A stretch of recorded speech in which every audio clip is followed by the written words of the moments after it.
Salve a tutti, vediamo ora un riassunto sull'ellisse e l'iperbole con i fuochi sull'asse Y.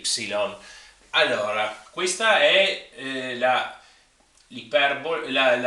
l'ellisse in forma canonica, come avevamo già visto, che ha i fuochi sull'asse X e questa quantità, il semiasse maggiore è A, il semiasse minore è B.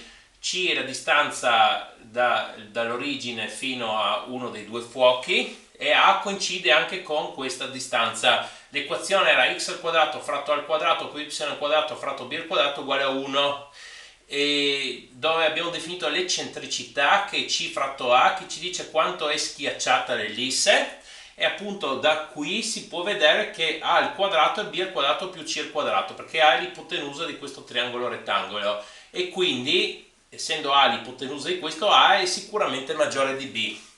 Allora, adesso a noi interessa l'ellisse con i fuochi sull'asse Y, che quindi sarà messa così. Quindi qual è l'idea? Che noi per passare da questa a questa possiamo usare la trasformazione che scambia x con y, la stessa trasformazione che si usa per vedere i grafici delle funzioni inverse.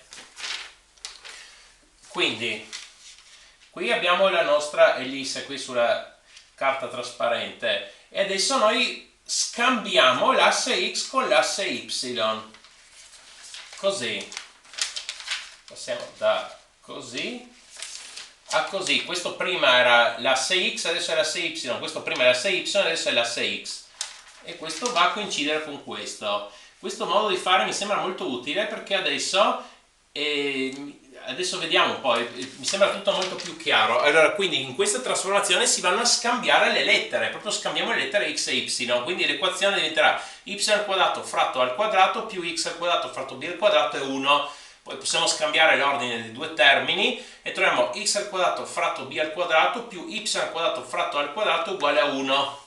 Avendo fatto questa trasformazione, le lunghezze sono tutte rimaste invariate, le lunghezza A e lunghezza B sono tutte uguali, quindi quello che prima era qui A adesso è qui A, quello che prima era B qua adesso è qui, e quindi rimane ancora il fatto che A è maggiore di B e che l'eccentricità è sempre C fratto A, perché l'eccentricità non può essere cambiata perché ci dice quanto è schiacciata l'ellisse. Allora, quindi qui l'equazione è diventata diversa, però è tutto chiaro che A è maggiore di B, l'eccentricità è questa. Qualcuno usa usa un'altra convenzione, non questa, è solo una convenzione, poi l'equazione di una specifica ellisse, se mettete i numeri, deve essere quella per forza, è quella. Però usano una convenzione diversa che, secondo quella convenzione, l'equazione rimane uguale, però succede che A diventa minore di B.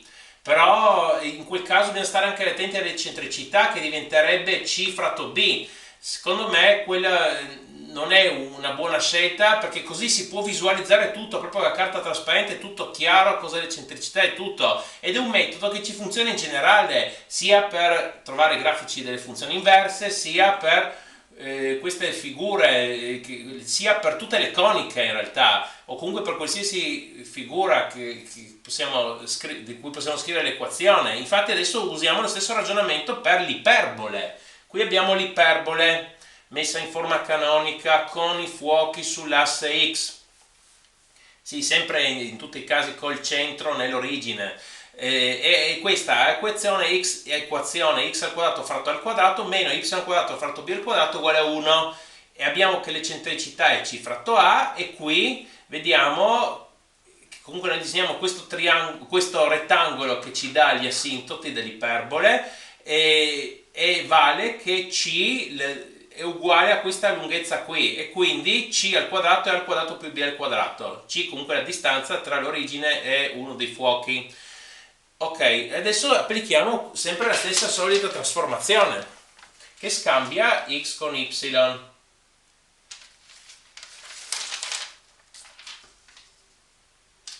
Infatti va a coincidere con questo, e quindi qui avevamo la quantità A e qui abbiamo la quantità A, qui abbiamo la quantità B, qui abbiamo B, sono il semiasse reale, il semiasse immaginario questi. Ok, i fuochi vanno qui, e allora adesso scambiamo proprio le lettere nell'equazione, scambiamo x con y, troviamo y al quadrato fratto al quadrato meno x al quadrato fratto b al quadrato uguale a 1. Ci può andare anche bene questa, oppure scriviamo in un altro modo. Allora, intanto qua solo scambiamo l'ordine dei due termini e poi moltiplichiamo tutto con meno 1. X al quadrato fratto b al quadrato meno y al quadrato fratto al quadrato uguale a meno 1. E qui, come dicevo prima, anche qua l'eccentricità non può cambiare facendo questa trasformazione, è sempre uguale. Allora, nel caso dell'iperbole non abbiamo la limitazione se A è maggiore o minore di B, è indifferente, A può essere maggiore o minore di B. E allora come facciamo a riconoscere? Qui potevamo riconoscere l'equazione proprio da questo, se A o B, qual era maggiore, no?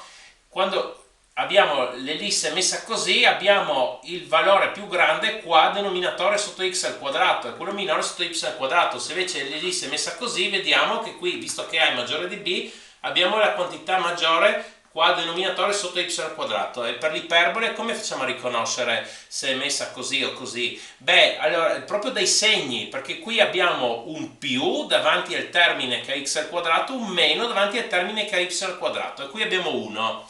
Qui invece, se l'iperbola ha i fuochi sull'asse y, vediamo che abbiamo un più davanti al termine con y al quadrato e un meno davanti al termine con x al quadrato, e qui abbiamo 1. C'è questa possibilità oppure questa possibilità equivalenti. Possiamo anche avere il più davanti al termine x al quadrato e il meno davanti al termine con y al quadrato, però qui dobbiamo avere meno 1, così si può anche riconoscere. Sì, anche qua probabilmente qualcuno usa una convenzione diversa, comunque a me sembra molto pratico e si riesce a visualizzare tutto facendo in questo modo. Per favore mettete un mi piace e iscrivetevi, grazie.